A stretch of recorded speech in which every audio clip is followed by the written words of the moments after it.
Good morning. It's my great pleasure this morning to introduce Professor Gabriela Hug, who is an assistant professor in the Department of Electrical and Computer Engineering and the Department of Engineering and Public Policy at Carnegie Mellon University.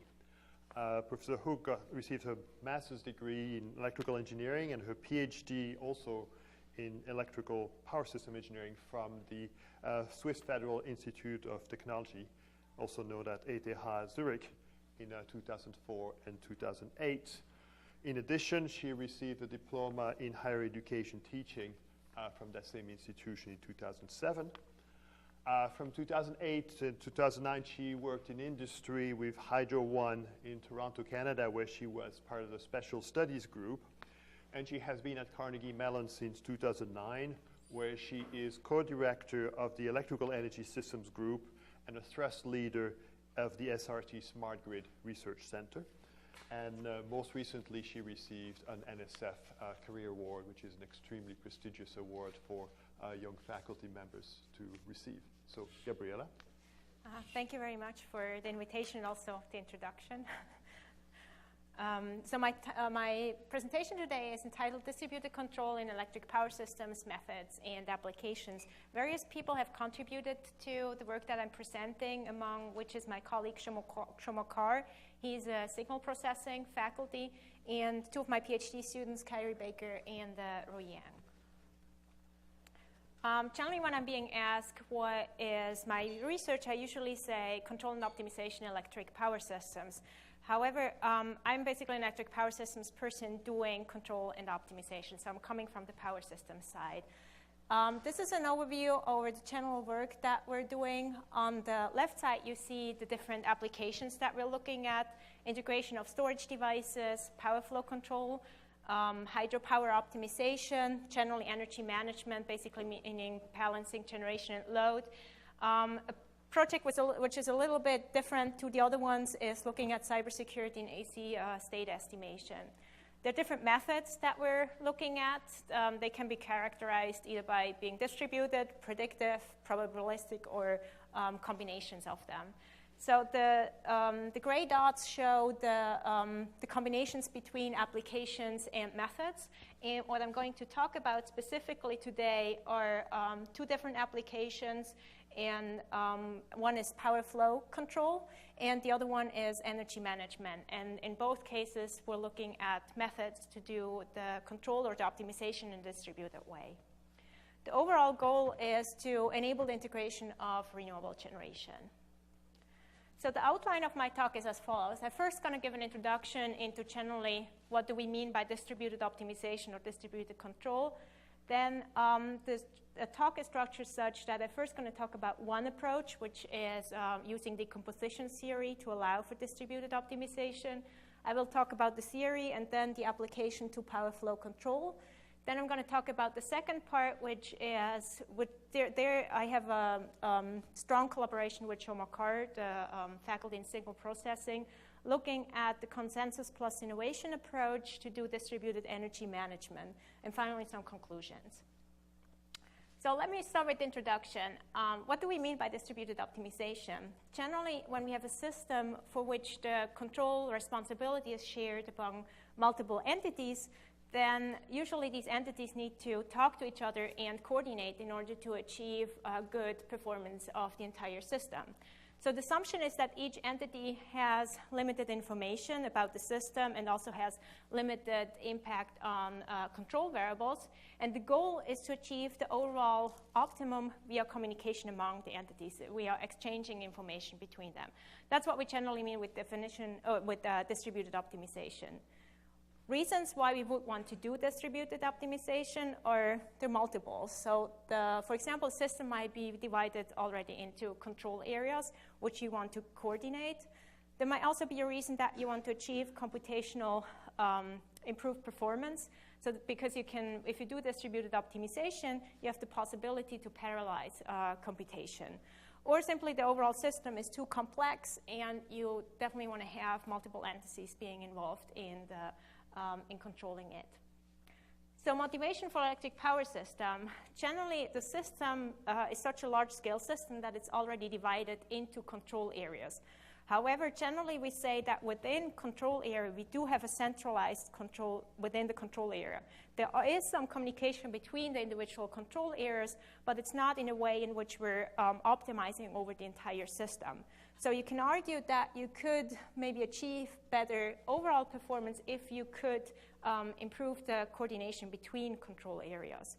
In addition to that, within the control area, we're moving more and more to from few major power plants and inflexible loads to more distributed resources and to intelligent demand, which means that we have much more participants in the generation load balancing process.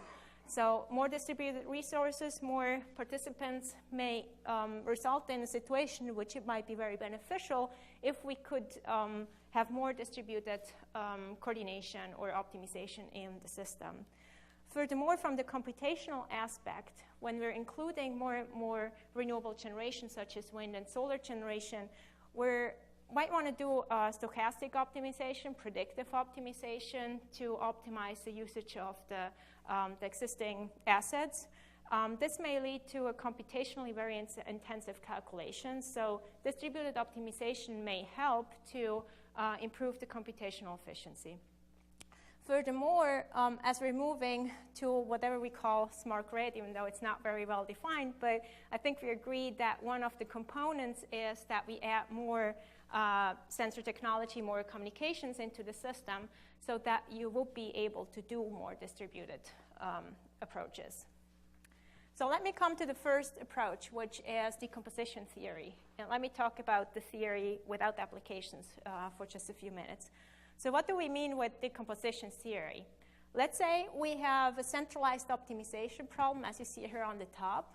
We have variables, state variables x1 till xm, where each of them is a set of multiple variables, but we have decomposed them into m different variable sets. So the objective function is a function of these sets of variables. Then we do have certain constraints which are dependent only on one single set of variables, xp. We call these variables the non-coupling constraints, so they're only dependent on one variable set. Then we have the so-called coupling constraint, so the third and the fourth constraint, which are dependent on variables from multiple sets of the variable sets, x1 till xm. These are the constraints which make it difficult to achieve distributed optimization. So the question is, how do we handle these coupling constraints? Generally, the goal is that we can decompose that centralized problem into multiple subproblems, in our case, into m subproblems. We can solve these subproblems in parallel, exchange some information about the solution, and have this iterative process in which the goal is to achieve the same solution as in the centralized case. We've been using the optimality condition decomposition because it has been working very well for the applications that we've been looking at. It's a method which has been developed by Antonio Conejo and Javier Nogales at the Universidad de Castilla-La Mancha. And how it works is the main question that you're answering with such a decomposition method is how do you set up the subproblems? So in that method, the formulation of the subproblems works as follows. First of all, what we need to do is decompose the variables into variable sets x1 till xm. Then what we're doing is when you go from the centralized optimization on the left-hand side here to the formulation of the subproblem, you're assigning the objective function to all of the subproblems. However, you're fixing the variables which are not in the subset of that subproblem to a fixed value. We're assuming that we get that information from the other subproblems. So a lot of the, or many parts of that objective function subproblem P, so this objective function here, is going to be is ending up being constant, which we can neglect in the optimization. Then the non-coupling constraints are assigned to subproblem P as regular constraints. Now the question is, how do we deal with the coupling constraints? The approach works in that way that we assign the coupling constraints to one single subproblem. So each coupling constraint is assigned to one specific subproblem. And that subproblem takes it into account as a hard constraint in its constraint set. It's again fixing the variables which are not variables in that subproblem to a fixed value. In addition to that, the coupling constraints are taken into account as soft constraints in the other subproblems. So you see here that we have the coupling constraints which were assigned to problem not to subproblem P as soft constraint. And we're weighing it with this parameter lambda m. Now, this looks very similar to, for example, Lagrangian relaxation, this inclusion of the coupling constraints on the objective function. The difference is that it also appears as a regular constraint in another subproblem. What this allows us to do is, let's solve subproblem P, and it gives us a Lagrange multiplier for this constraint here, which we then can use as weighing parameter in the other subproblems for that specific coupling constraint. In all other methods, what you usually need is another method to be able to update that weighing parameter lambda or mu, but not in this method. So the iterative process now works the following way. We first initialize the fixed values because we need them in the individual subproblems to get started. So basically fixing the values where we had a bar in the previous slide. Then one more difference to other methods is that you apply a single Newton-Raphson step to the first order optimality conditions of the subproblem. So you're not solving these subproblems for optimality. So you're not solving the actual problem yet. You're just going one step into the direction of the solution. Then you're updating the values, and then you exchange data between the subproblems. You check stopping criterion. If it's fulfilled, you stop. If not, you go back and apply another Newton-Raphson step, now with updated fixed values. So how do we apply this to power systems application? Now going away a little bit from the theory, let's say we have a very simple system like the 8-bus system on the side on this slide. Generally, what we have, the variables are the voltage magnitude and angles at each individual bus. The equations that we always have if we do power flow or optimal power flow calculations are that inflowing power into a bus has to be equal to the sum of the outflowing power. Now, the outflowing or inflowing power into a bus is, so the flow on a specific line is dependent on the voltage magnitude and angles at the ending buses of that line. So why is that important? Now let's look at if we divide the power system into multiple areas.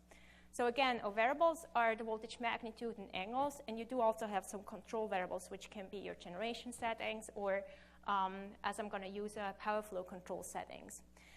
Now, if we're setting up the power flow equations for that system, the power flow equations for the buses at the border of the area, so the buses which you see here on the slide, so the power flow equation at bus in area P is dependent on voltage magnitude and angles of that specific bus and any connecting bus.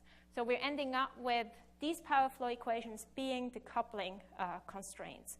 So it's pretty straightforward in a power system application to identify the coupling constraints. And it's also quite straightforward to assign these coupling constraints to a specific area. For example, the power flow constraint at bus XP, I'm assigning that to a subproblem that is assigned to area P, so to all power flow equations of the buses in that area. So I'm ending up with a subproblem for area P and the subproblem for area M.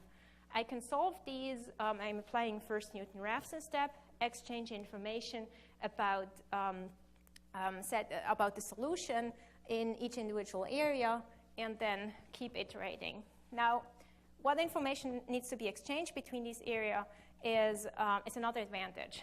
The information which needs to exchange are the voltage magnitude and voltage angles at the border buses, plus some Lagrange multipliers. But let's assume that we, for example, want to coordinate some wind generation in one area and storage in the other area. They don't need to exchange information about their either the generation settings or the availability of the storage. They only need to exchange the voltage magnitude and angles at the border buses plus some Lagrange multipliers at these buses. So if we're applying that now to look at distributed power flow control, what's the problem setup? generally, we say, let's say we have two areas, and in each of them we have power flow control devices, which are going to talk a little bit, which I'm going to talk a bit more a bit later. But what it generally does is it's influencing where power is flowing. Now, imagine that area 1 does not coordinate with area 2. It's possible that these control devices might start having conflicting settings, so they start fighting against each other. So you definitely want to coordinate them. And the decomposition technique allows you to do that such that you achieve the same solution as if you would do it in a centralized way over both areas. So the question here is, how can these two areas be coordinated such that power flow control devices are optimally used, all constraints are fulfilled, and only limited data exchange is required? And the answer that we're working on is employing decomposition theory. So let me talk a little bit more about power flow control. So in this part, which is going to be the longest part of the presentation, is first introducing what is power flow control, then what are the benefits and advantages of power flow control, and then talk about how we apply decomposition theory to this specific problem. So let me first introduce what power flow control means. First of all, the challenges in the electric power system are that lines in the system, they have a certain limit how much power you can transmit over it. And the other problem actually is that power flows according to Kirchhoff's laws. So we can't really tell electrons which lines it should flow over. Furthermore, if a line is already highly loaded, electrons don't care. They will still flow over that line. So you could end up with overloading certain lines. Let's look at this small example where we have two generators and the load. And let's say power is flowing according to the arrows. Now, we're increasing the generation on the right-hand side, and at some point, and of course the load, and at some point we want to reach the limit of this line here, which is indicated in red. Now, let's assume that the generator on the right-hand side is our cheapest generator. We can't increase the generation anymore because part of the power is always going to flow over the red line, which is already loaded to its limits. In addition to that, and that's why it's becoming especially important when we want to integrate renewable generation, is let's assume it's a wind generator. If we're ending up with overloading certain lines, we have to curtail wind or not actually taking advantage of the full wind power that we would have available. Why it's also important in wind, especially in wind generation, is that and solar generation, is that your situation changes during the entire day and not very predictable. So that means that you have a lot of varying power flows in which you might often run into a situation in which your line might be highly loaded and you have to curtail some of the renewable generation. So what is a possible solution?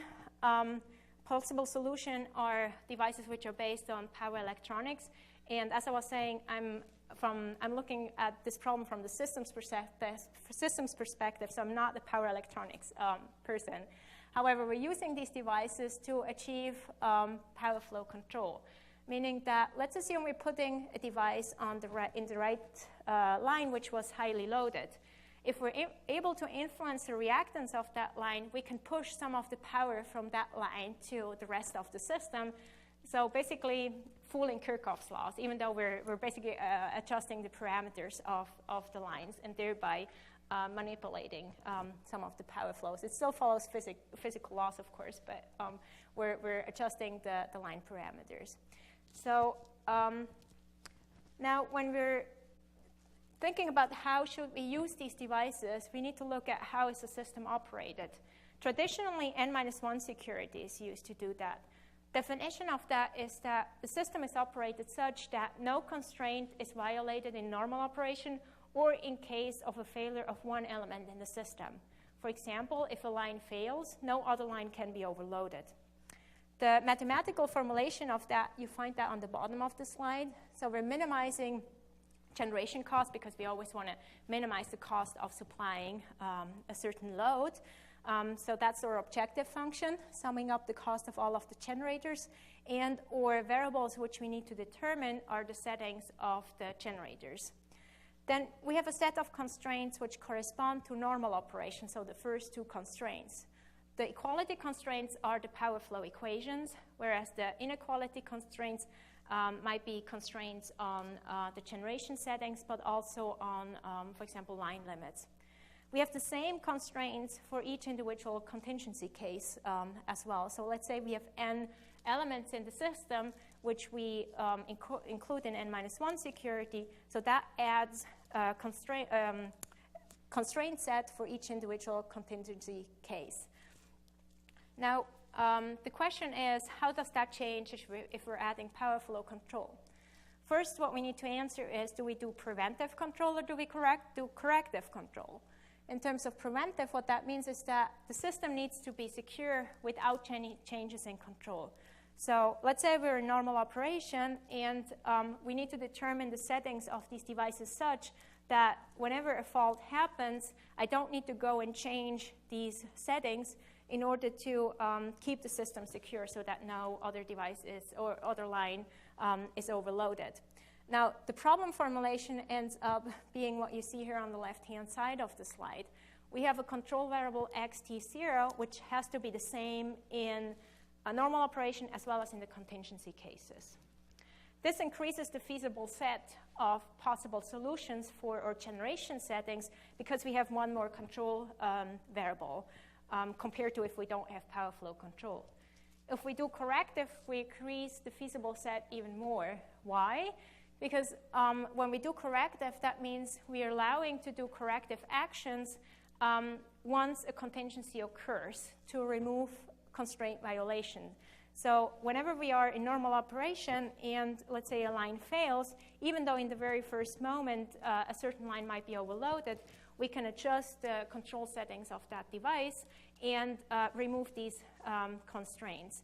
So we don't have the same values anymore for the contingency cases and for normal operation, but we have a specific value for each individual contingency case and for normal operation. Now, there have been various people, including Daniel Kirshen and his group, looking at different formulation of security in the power system, which is based on risk. Another group which is heavily working on that is Jim McCallie at Iowa State University. And generally, the definition of risk here is that risk is equal to a probability for something to occur times the consequence of if it occurs.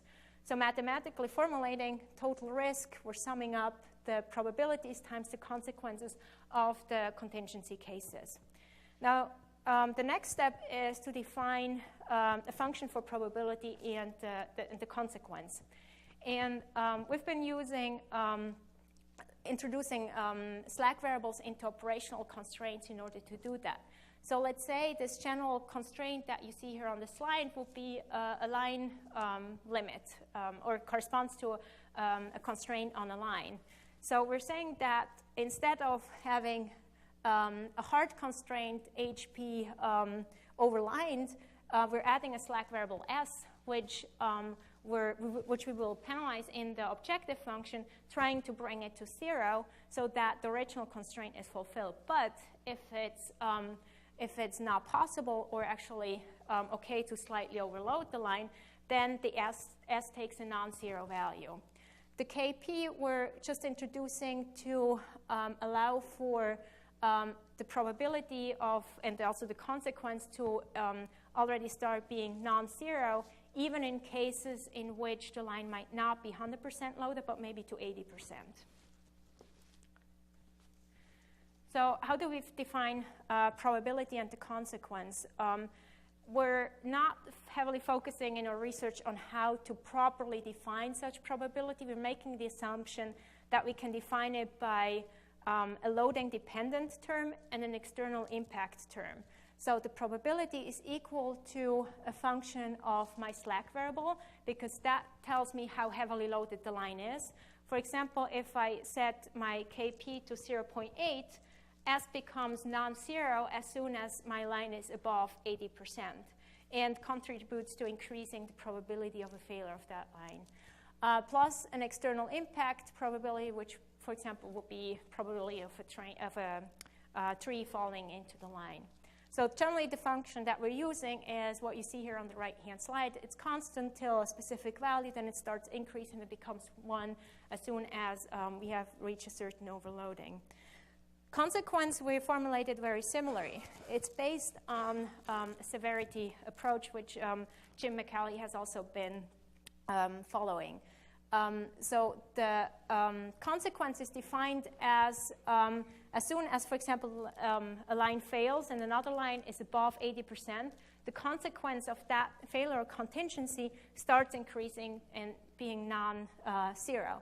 So we're using this function that you see on the right-hand side for the definition of a consequence for a specific contingency case. Now, the first simulations that we've been doing is looking at the trade-offs between generation cost minimization and the minimization of system risk. That's why you have the two terms in the optimization problem. The first one corresponds to minimizing cost. The second one corresponds to minimizing risk. Now, you can imagine that this is a trade-off. If I choose a dispatch of generation which is absolutely minimum, in that case, my system risk is going to be higher than if I choose a suboptimal generation dispatch. So it is a trade-off between cost and risk. The constraints correspond in the first few constraints are the case in which in normal operation, whereas the other ones are for the contingency cases. Now, the gamma parameter that you see in the objective function is a way how I can adjust the importance of minimizing system risk. So if I choose that very low, then I'm not weighing system risk very highly. It's mostly minimizing for generation cost, and the other way around if I choose gamma high. Let's look at some simulation results. We've been using the IEEE reliability test system and looked at 120 different load cases. So we have been varying the loads from fairly low to fairly high, and also added some random variations around these values so that we also get various load distributions. And we added a lot of power flow controllers to the system, namely we added 12. We are aware that these are a lot of power flow controllers. I've been working with a company which is developing power flow controllers which hopefully are going to be cost effective and easy to install. So with that, we're assuming that in the future that we would have the potential to have more power flow controllers in the system. We're assuming a quadratic cost curves for generators, and the control device settings in this case are set to plus minus 50% of the line. If you choose a lower value, then your benefits are not going to be as high as if you're choosing 50%.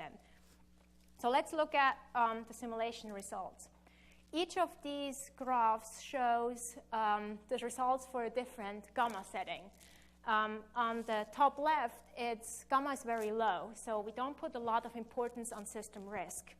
On the right bottom, gamma is very high, which means we mostly focus on minimizing system risk, and generation cost is not that important.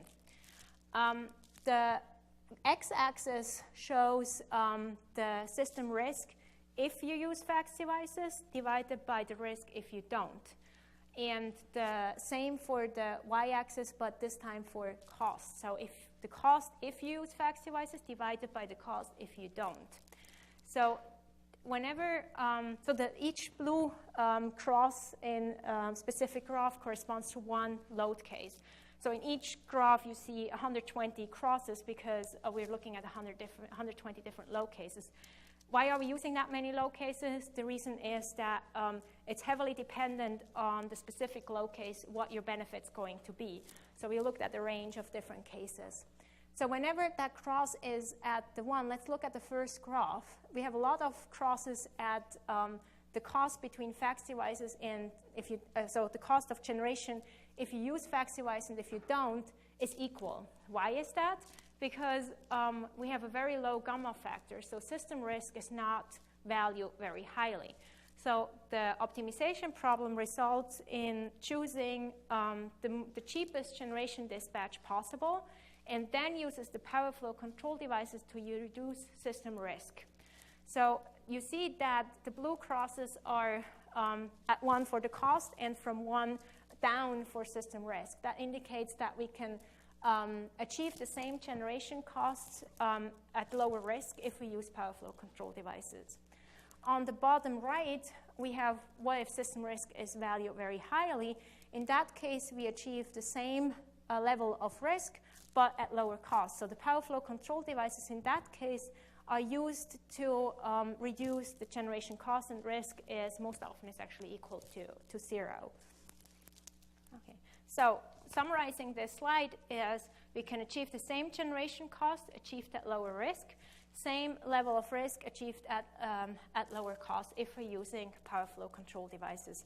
Again, if you're not using as many power flow control devices and not as much of a compensation, your distribution will look a little bit different, not having as much benefits. But that, again, depends on your system and the distribution of the loads.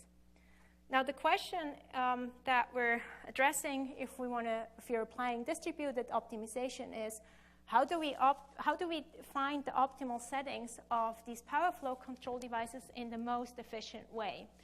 There are 2 ways how we can efficiently, or how we can optimize the calculation of the control variables.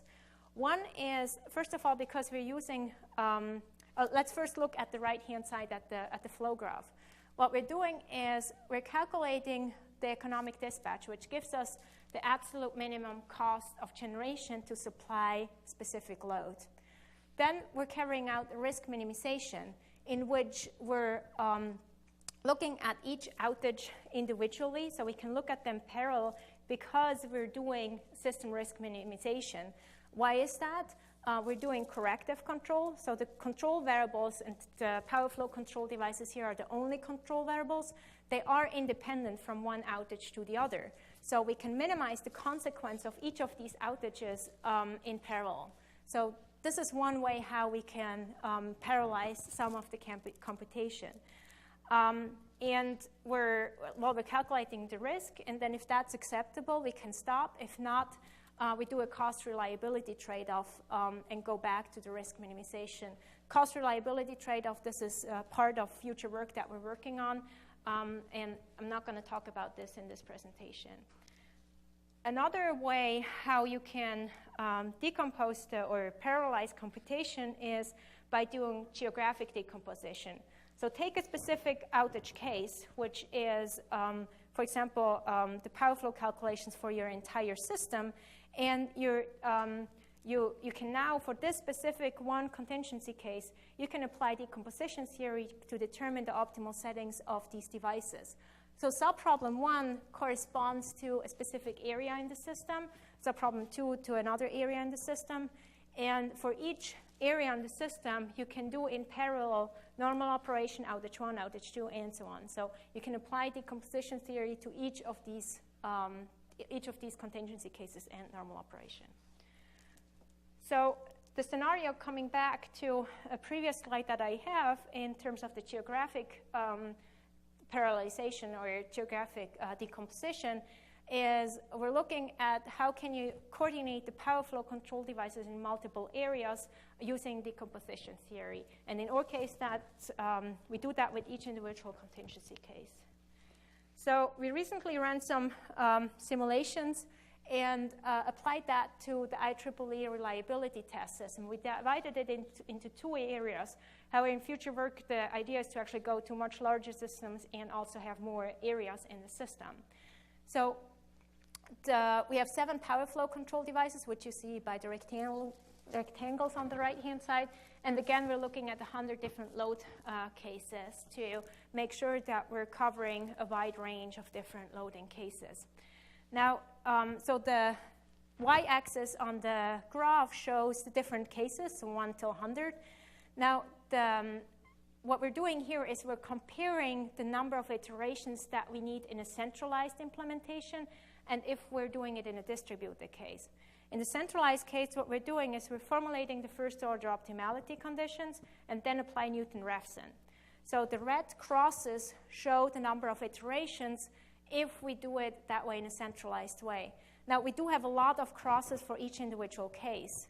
Each cross here at, for example, case 1, corresponds to an outage or a normal operation in the system. So we have, in total, we have actually 37 outages that we're looking at, each line failures and each transformer failure, except for line 11 on the bottom right, because that would lead to an island of generator bus 7.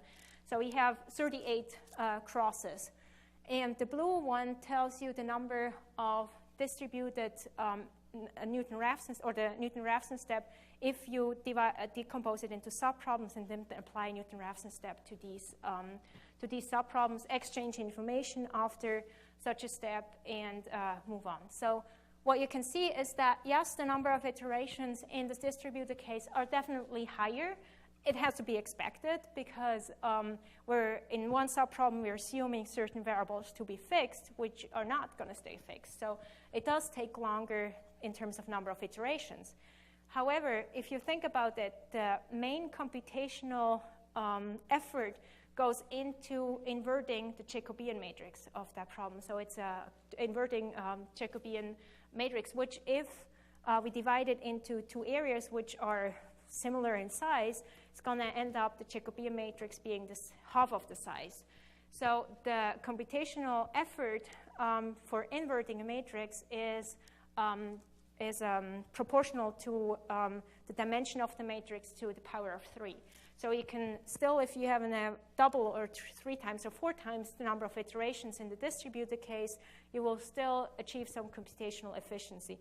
This doesn't include the time that it takes to communicate. So this is also something for future work that we definitely plan on looking at.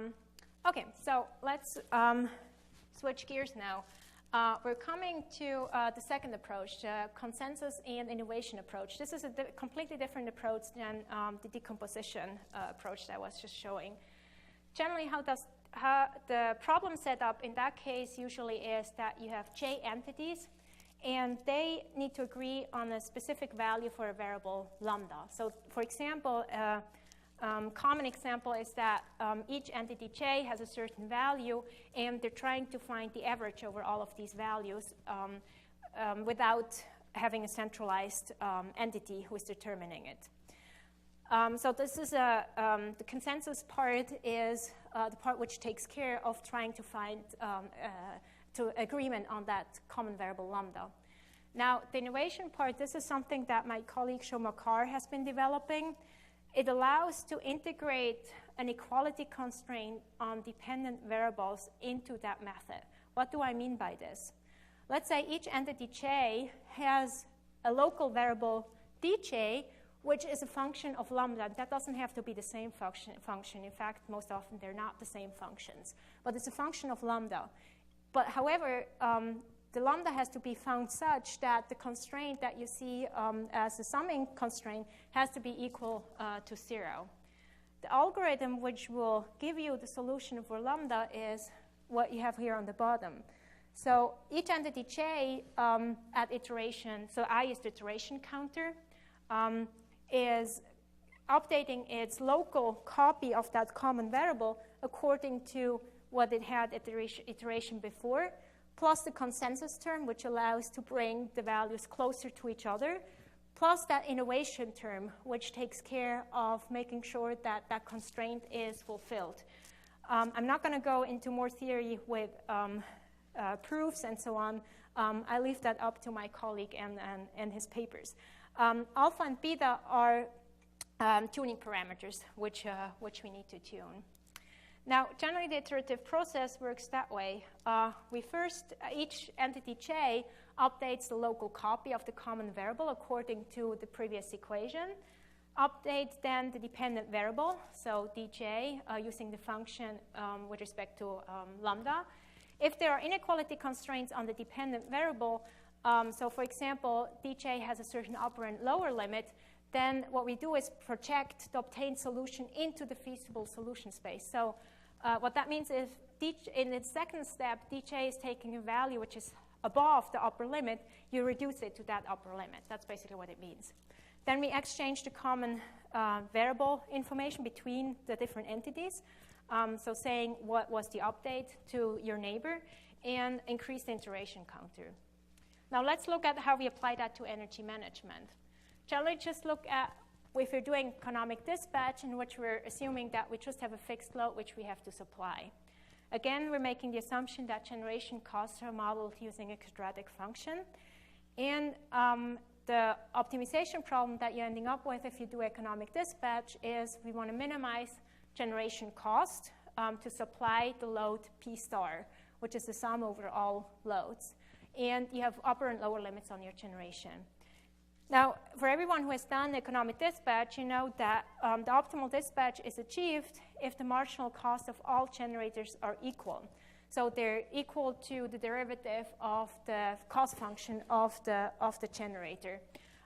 For all the generators which are not at their upper or lower limit yet. We're not looking at line constraints at this point in time. So this is really just matching of generation and load. Now, what does that allow us to do is this marginal price is a variable for which a consensus needs to be found. So if we have found the lambda which all the entities can agree on, then we have found the optimal solution if the power balance is fulfilled. So this constraint on the bottom, if that's fulfilled, then that's our solution.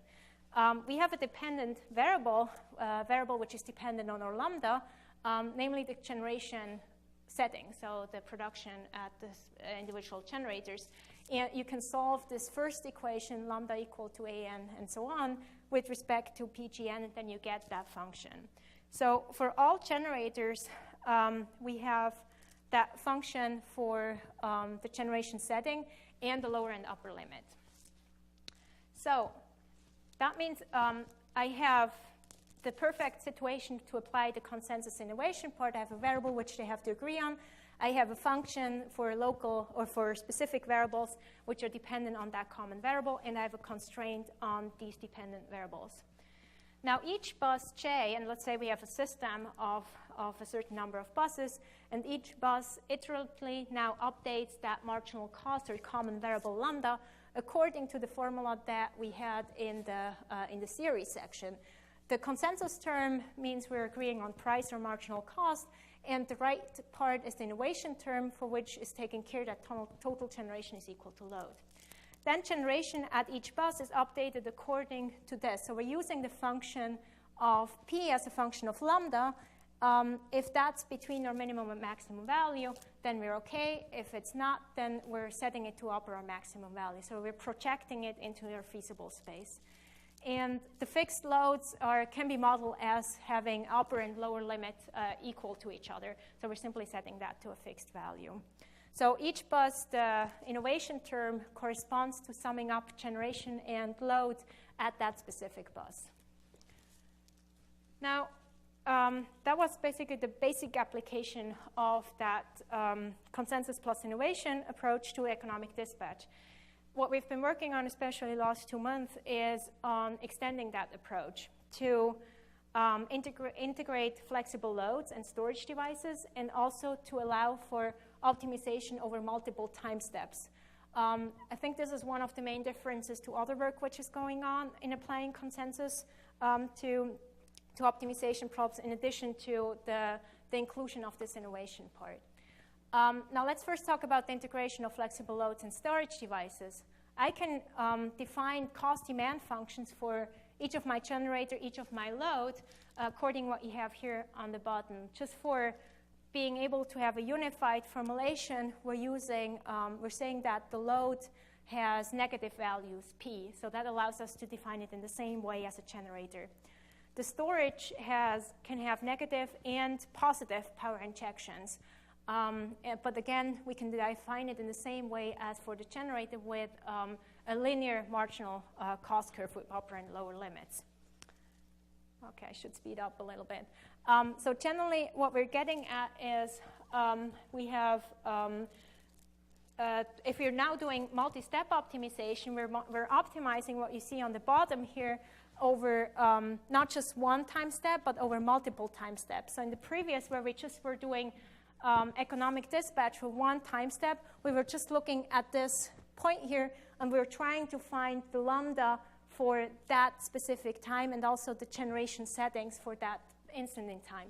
when we're doing multi-step optimization, then we have a lambda for each individual time step in or horizon, and also a P, or the generation settings, load settings, storage settings in each point. So mathematically, what you're ending up with is a problem formulation as you see here, and I'm not going to go into detail. But what you're doing, instead of minimizing cost, you're maximizing social welfare.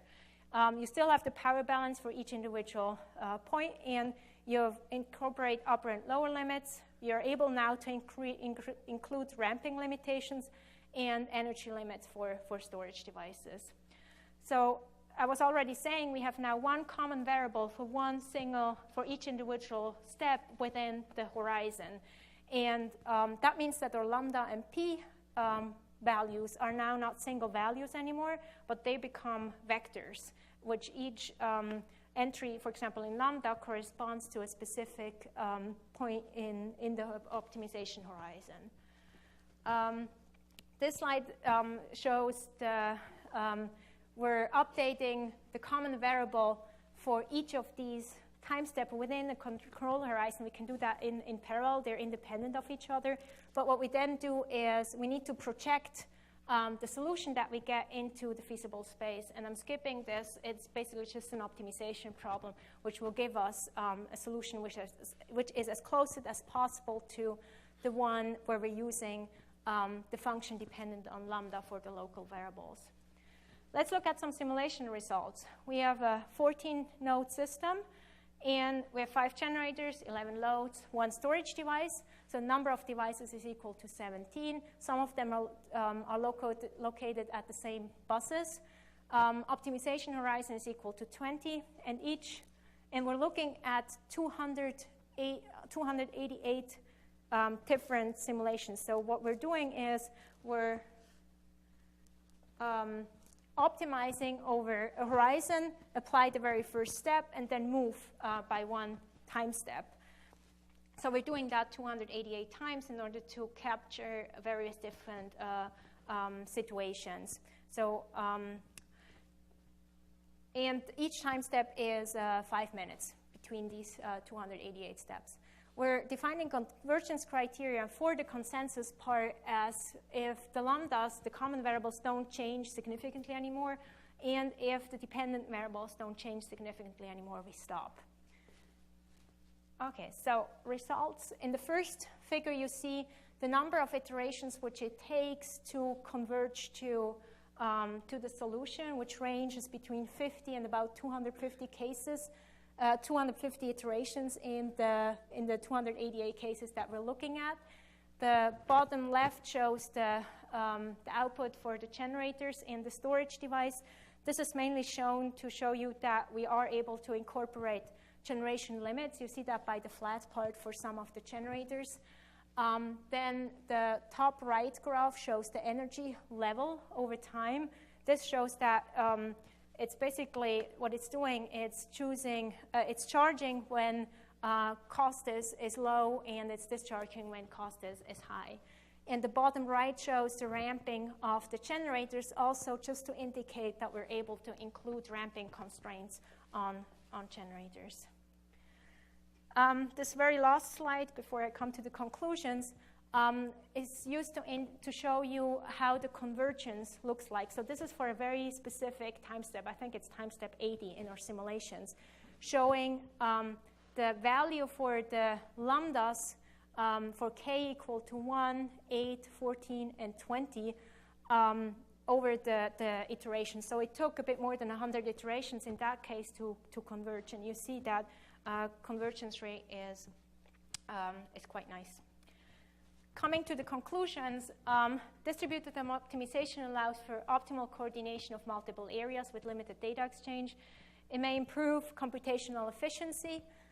Various methods and applications in electric power systems are enabled by the enhanced communication.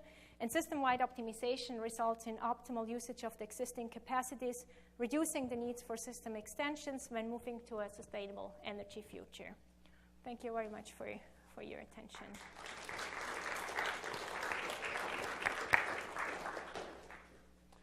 Thank you very much, Gabriela, for these very interesting and inspiring presentations. We have time for a few questions. Who wants to ask a question? Well, if not, I'll ask the first one.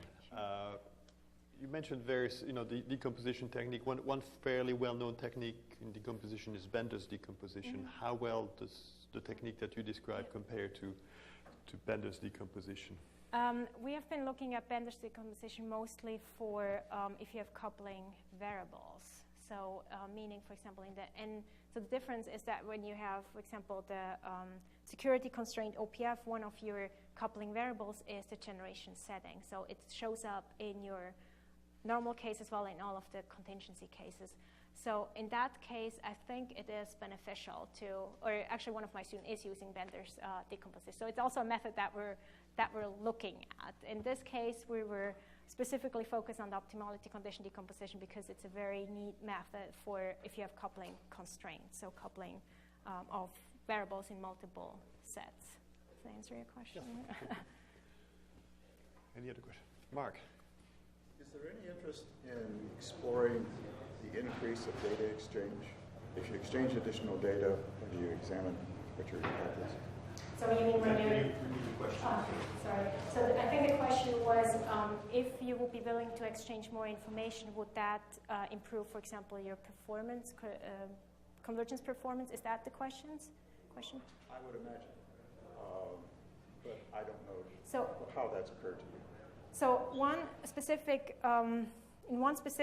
problem that I've been looking at, actually in my PhD thesis, what I've been looking at is, what if you don't divide the system into distinct areas but have certain overlapping parts? In that case, you would exchange more information. So it did improve definitely the convergence rate. So you were able to converge faster because the coupling between the problems is tighter. So in that case, you do exchange more information because one area needs to know about the variables in the common area that the other area determines. So we have been looking at, and this is actually also something that I have in mind for in terms of improving the convergence rate generally of the simulations that I was showing for the power flow control devices, looking at, is that the way how you can improve convergence by looking at if you have slightly overlapping areas? Does that answer the question? Sure. I mean, I don't know that. I don't know what the answer might be, but I could imagine. I'm curious to it. Yeah. I mean, I think it's always a trade-off between, and we talked about this actually in a meeting that I had before the presentation, when you're doing distributed approaches and you have to exchange information, I think the more information you have to exchange, the longer it probably takes for the information to get from one point to the other, so you might have more delay. I don't know. So this is something that we have another project starting out, which we are just about to sign contract, looking at how does the communication side affect the performance of distributed methods. So in this work, I'm not worrying at all how fast one information, or how it gets from one point to the other, and also not at failures of that line. We do look at failures of communication lines in the second part. My colleague, he's the faculty in signal processing, he writes like theorems and proofs and showing what is necessary to make sure that it still converges. But that's actually also part of research which is almost about to start. Any other questions? Yes. In the first part, you use power flow controller to decrease risk. How long does it take to remove overload, post-continuous overload by the controller? So the question is, in the first approach, when we're doing power flow control, how long it takes to remove the load on the line. We're not looking at this point on like dynamics and how long it would take. I mean, if you're asking about how long does the computation take, so I think there are two things that you need to look at in order to answer that question. One is, how long does it take you to do the calculation to determine the setting to remove it? And the other one is the physical system. How long does it take to go and change fact settings? So changing a setting of facts is very quickly. I can't tell you in which range, but it must be in milli or microseconds range. It's very, I think it's negligible in terms of, I think the more important thing there is not so much in removing the overloading of the line, but more about what if you suddenly switch it, what is that going to do to your dynamics in the system and so on? How is that going to affect it? And also we had talked about in the meeting before about how is that going to affect your protection in the system, etc. Any more questions? If not, thank you very much again. Thank you so much.